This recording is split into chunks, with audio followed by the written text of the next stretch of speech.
Hello friends, स्वागत है आप सभी का हमारे यूट्यूब चैनल पर। आशा करते हैं आप सब स्वस्थ होंगे।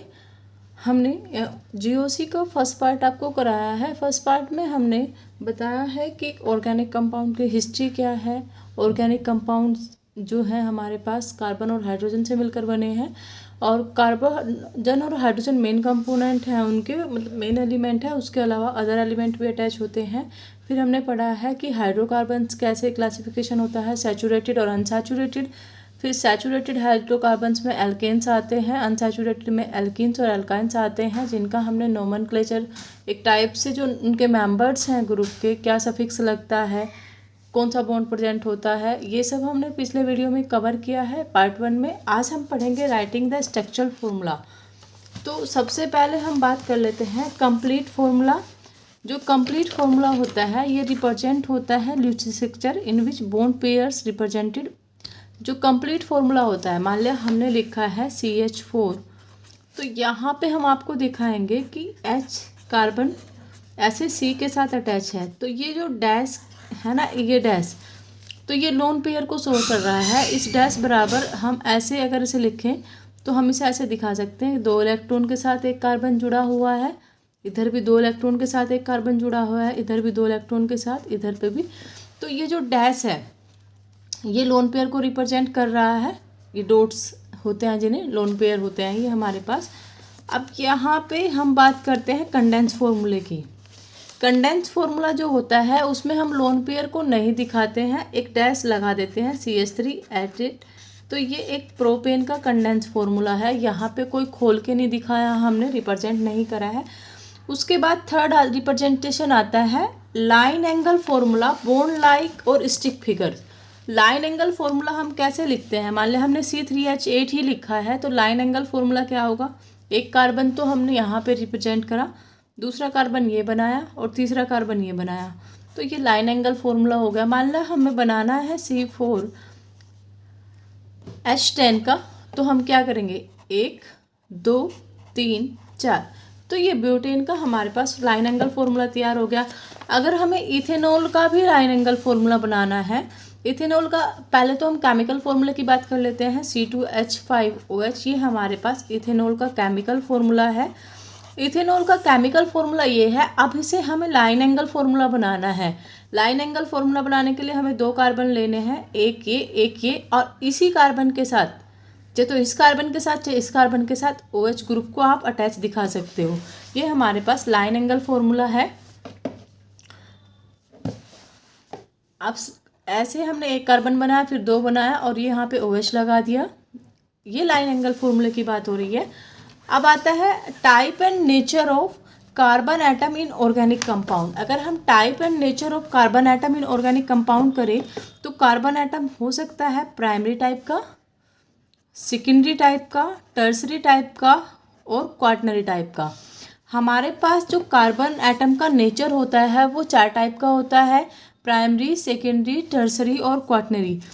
यहाँ तक आपको समझ आ रहा होगा। अगर वीडियो पसंद आ रही है लाइक कीजिए, शेयर कीजिए, सब्सक्राइब कीजिए।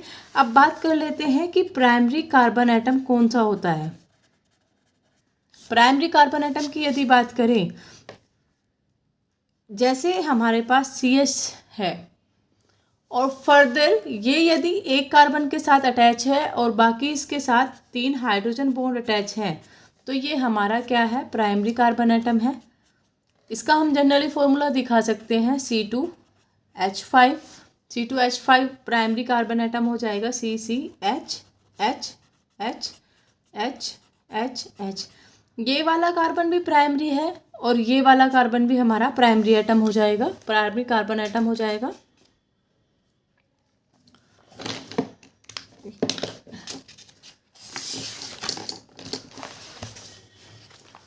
अब देखो यहाँ पे एक नोट दिया हुआ है, all N iso and neo alkyl groups are primary. जितने भी हमारे पास N नंबर्स ऑफ आइसो यानी कि नो नेचुरल आइसो और नियो एल्काइल ग्रुप्स हैं वे प्राइमरी हैं, except isopropyl which is secondary. Isopropyl secondary है। एन एल्काइल्स जितने भी होते हैं वे हमारे पास प्राइमरी होते हैं। जैसे हमने लिया है CH3 CH2 ये हमारे पास प्रोपाइल है। प्रोपाइल ग्रुप में सारे कार्बन प्राइमरी हो जाएगी क्योंकि फर्दर एक कार्बन के साथ जुड़ा है, ये भी एक कार्बन के साथ जुड़ा है, तो ये हमारे पास प्राइमरी है। अब बात कर लेते हैं एग्जाम्पल ऑफ, अगर हम बात करें सेकेंडरी की, सेकेंडरी के लिए हमने एग्जाम्पल लिखा CH3, CH, CH2, CH3, यहाँ पे हमने CH3 अटैच कर दिया। ये वाला कार्बन प्राइमरी होगा क्योंकि ये कार्बन फर्दर एक ही कार्बन के साथ जुड़ा है, पर हम यहाँ पे सेकेंडरी की बात कर रहे हैं। आप इस कार्बन को देखिए, ये जो कार्बन है ये फर्दर इस कार्बन के साथ जुड़ा हुआ है और इस कार्बन के साथ जुड़ा हुआ है, तो ये हमारा कैसा हो जाएगा, टर्सरी। अगर हम इस कार्बन की बात करें तो ये कार्बन कैसा हो जाएगा, इस कार्बन के साथ अटैच है, इस कार्बन के साथ अटैच है, तो ये हमारा हो जाएगा सेकेंडरी। जो 2 कार्बन एटम के साथ जुड़ेगा वो सेकेंडरी, जो 3 कार्बन एटम के साथ जुड़ेगा वो टर्सरी, जो 4 कार्बन एटम के साथ जुड़ा होकर कंपाउंड बनाएगा वो क्वाटनरी। अब मैं आपको चारों के एग्जाम्पल दिखा देती हूँ ताकि आपको परेशानी ना हो, और यहाँ से आपका डायरेक्ट क्वेश्चन बन जाता है, बहुत छोटा सा है। मान लिया हमने एक एग्जाम्पल लिया CH3, CH3, CH3, CH3। अब जो ये सेंट्रल वाला कार्बन एटम है ये कितने कार्बन के साथ जुड़ा है फर्दर, 1 कार्बन, 2, 3, 4, तो ये कैसा हो जाएगा, ये क्वाटनरी कार्बन एटम हो जाएगा। अगर हम एक एग्जांपल लें CH3, C, CH3, H, CH3, अब ये जो कार्बन है सेंट्रल एटम ये कितने कार्बन के साथ जुड़ा है, ये 3 कार्बन एटम के साथ जुड़ा है, तो ये कैसा हो जाएगा, टर्सरी। अगर हम एग्जांपल लें CH3, CH, CH3, ये हो गया हमारे पास, तो ये जो वाला कार्बन है 2 कार्बन एटम के साथ जुड़ा है, ये सेकेंडरी हो जाएगा। अगर हम बात करें सिंपली C2H5 की, जिसे हम CH3 लिख सकते हैं, तो ये दोनों प्राइमरी हो जाएंगे। यहाँ तक आपको समझ आ गया होगा, और कोई डाउट हो तो आप कमेंट बॉक्स में लिखकर छोड़ सकते हैं, हम आपको दोबारा भी बताएंगे, कोई दिक्कत नहीं है। अब बात करते हैं, अगर हमारे पास CH3 है खाली तो इसे हम मिथाइल ग्रुप बोलते हैं। CH3 CH2 है, ये इथाइल ग्रुप हो जाएगा। ये डैश एक बॉन्ड है ना खाली, ये बॉन्ड कहीं भी किसी भी चैन में जाके लग सकता है, इसलिए ग्रुप है इथाइल, एल्काइल ग्रुप्स बोलते हैं इन्हें। ये इथाइल हो जाएगा, ये मिथाइल हो जाएगा, ये प्रोपाइल हो जाएगा, आइसोप्रोपाइल एंड ब्यूटाइल। अब यहाँ पे देखिए आप, सेकेंडरी टर्सरी यहाँ तक आपको पता है। जो अगर कॉमन नाम की बात करें, ये हमारे पास पेंटाइल है। अगर इसी में ही चैन लगा दें, यानी कि इस तरह हमने पेंटाइल को एक चैन में हमने CH3 को ऊपर कर दिया है, तो ये आइसोपेंटाइल हो जाएगा, और ये वाला ग्रुप नियोपेंटाइल हो जाएगा। ये इनके कॉमन नाम है। अब बात आता है 3D ऑर्गेनिक मॉलिक्यूल।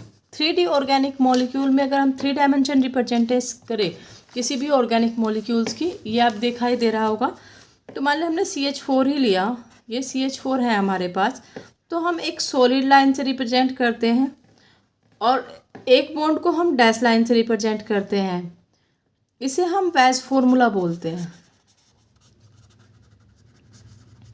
अब यहाँ पे जो रिप्रेजेंटेशन होता है वो कैसे होता है, जो सॉलिड लाइन से रिप्रेजेंट होता है वो पास वाला प्लेन में होता है एटम, और जो ये डॉट डॉट से रिप्रेजेंट होता है ये एटम यानी कि दूर है, और बाकी इन द प्लेन होते हैं। जैसे हमने ये कार्बन लिया, यहाँ पे हमने एक सॉलिड वाला रिप्रेजेंटेशन दिखाया सॉलिड लाइन से, और ये एक डैश डैश दिखाया हाइड्रोजन, एक हाइड्रोजन सॉलिड में है।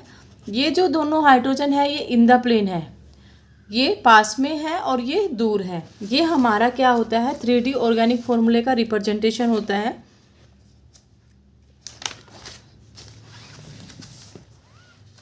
अब देखो, in the following molecules Br is located. Br को हमने ऐसे रिप्रेजेंट करा है सॉलिड बेस से, तो ये in front of the plane है, ये in front of the plane है। और अगर ये डॉट डॉट से रिप्रेजेंट हो रखा होता, जैसे हाइड्रोजन डॉट डॉट से रिप्रेजेंट है, तो वो आउट ऑफ द प्लेन है, यानी कि वो दूर है।